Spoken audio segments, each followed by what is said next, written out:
जैसा कि आप यहाँ पर जो हमारे मित्रों की भीड़ देख रहे हैं, ये कहीं ना कहीं अपने घर से निकल कर आज ये अपने लिए आया है ना, इसी बुलाया नहीं गया है। आज ये 15 साल के जो परेशानियां हैं उनके लिए यहाँ इकट्ठा हुआ है। आज हम देख रहे हैं कि बिहार में सबसे ज़्यादा प्रॉब्लम है सुरक्षा की। आज हमारा बैंक लेकर हर सप्ताह में लूटा जाता है, जिसमें 2-5 लाख रुपये उसके हिसाब से लूट होती है। ना उसे कोई बैंक सहयोग करती है, ना कंपनी सहयोग करती है, ना ही सरकार सहयोग करती है। यहाँ तक ये सुनने में आता है कि हम लोग FIR भी कराते हैं तो उसमें बता दिया जाता है कि ये जो है आपका जो FIR है, आपने स्वयं अपना पैसा लुटवा दिया। कोई अपना पैसा नहीं लुटवाता, ना हमारा कोई बीमा है कि हम उसको पैसे को अपना लुटवाएंगे। इसके साथ में हमारा दूसरा है कि हमारे साथ में अभी 15 साल में कम से कम 150 से 200 हमारे बैंक मित्र शहीद हो गए, जो गोलीबारी के कारण मारे गए। उनको भी, उनके परिवार को भी एक भी रुपया प्राप्त नहीं हुआ। आज उनका लिविंग स्टैंडर्ड बहुत अच्छा था।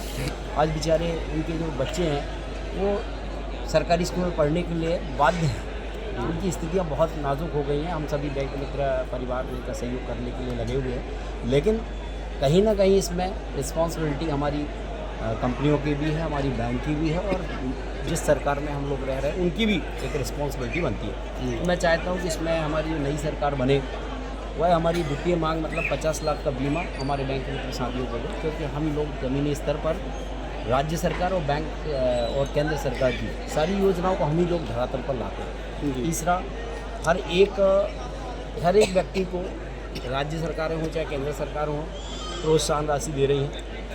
चूँकि वो जारी जितनी भी प्रोत्साहन राशि है वो हमारे माध्यम से एक हितग्राही तक पहुँचती है और हम ही लोगों को इग्नोर कर दिया जाता है। तो मेरा आप सभी न्यूज़ चैनल के प्रतिनिधियों से ये चौथा स्तंभ माना जाता है। इन सभी से मेरा करबद्ध निवेदन है कि आप हमारी बात सरकार तक, बैंक के आला अधिकारियों तक और कंपनियों तक पहुँचाएँ, जिससे कि आने वाली हमारी जो पीढ़ी है, हमारा बैंक मित्र साथी इस धंधे को न छोड़कर 15-15 साल जिन्होंने अपना सब कुछ सर्वस्व निछावर कर दिया, पैसा हमारा, सारा सिस्टम हमारा, सब कुछ हमने अपना लगाया हुआ है, इसके बाद भी हमारे साथ कमीशन खोरी हो रही है। और कोई भी जी आज का प्रोग्राम में क्या खूबी? आज का प्रोग्राम का 3 मुद्दा है। पहला है सुरक्षा जी, है ना, दूसरा है बीमा 50 लाख का बीमा, और तीसरा है हमारा कि हमको 5 से 10 हज़ार रुपये पारितोषिक के रूप में दिया जाए। अब हमें क्यों दिया जाए, ये भी क्वेश्चन आता है कि हमें क्यों दिया जाए, हमारी बात क्यों सुनी जाए। हम बिहार में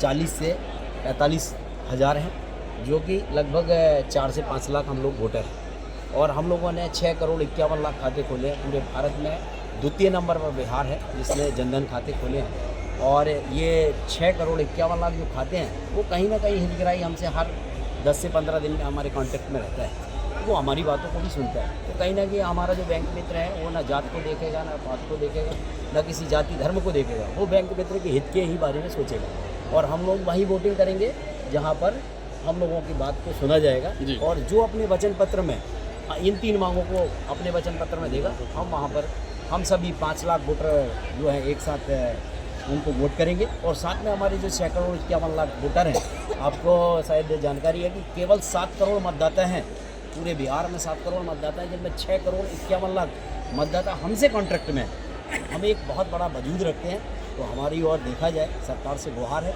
ना, और आने वाली जो भी सरकार बने उन सभी से गुहार है कि जो भी वचन पत्र में हमें स्थान देगा, हम अपने दिल से, तन मन धन से, ना हमें किसी धन की लालच है, ना किसी पद की लालच है, ना हमारा कोई बैंक मित्र साथी यहाँ विधायक बनने के लिए कोई कोई आपसे सीट मांग रहा है। हम केवल अपने हक के लिए मांग रहे हैं। जो राज्य सरकार का दायित्व है, सुरक्षा देना राज्य सरकार का दायित्व है, तो सुरक्षा मुहैया कराए। सुरक्षा के उपरांत यदि किसी की मृत्यु होती है तो 50 लाख का बीमा राज्य सरकार का दायित्व है, वो हमें दे, और 5 से 10 हज़ार रुपये पारितोषिक के रूप में दे। ऐसा आज आप हज़ारों की संख्या में आए हैं, तो क्या इसके आगे क्या होगा? क्या आप लोग आंदोलन करेंगे? ये बिल्कुल आंदोलन करेंगे। अगर कोई भी हमारी बात को नहीं मानेगा तो फिर आप खुद जानते हैं, ये देश स्वतंत्र हो चुका है 1947 देशव्यापी आंदोलन। लेकिन हम लोग सब देख रहे हैं कि ये 15 साल से जो हमारी कंपनियां हैं वो हमको गुलाम बना के बैठी हुई हैं। आज कोई भी एक भी बैंक मित्र हमारा ऐसा नहीं है जो शाम को सोता है और सुबह उसकी ID बंद हो जाती है। 15 साल से हमने अपना तन मन धन सब कुछ लगा दिया है, लेकिन आज भी हम सुरक्षित नहीं है। तो हम यहाँ पर हमारी जो ID है उसको भी सुरक्षित करने के लिए और हमारे जीवन को सुरक्षित करने के लिए ये इकट्ठे हुए हैं। ये बिहार के पूरे 35 ज़िलों से अपने अपने ये जो आपको दिख रहे हैं, ये बिहार के ज़िले के प्रतिनिधि हैं। ये मतलब जो प्रतिनिधित्व कर रहे हैं वो लोग हैं। ये अभी आम पब्लिक नहीं है, इस ग्राउंड में नहीं बन सकती क्योंकि 40 से 45 हज़ार है। उन लोगों को बुलाना यहाँ पॉसिबल भी नहीं है, अभी चुनाव टाइम है। तो ये कुछ ही लोग आए हैं जो वहाँ पर प्रतिनिधित्व कर रहे हैं। अपना परिचय बता दीजिए सर। जी, मैं राष्ट्रीय अध्यक्ष नीरज कुमार गुप्ता मध्य प्रदेश भोपाल से हूँ। नीरज जी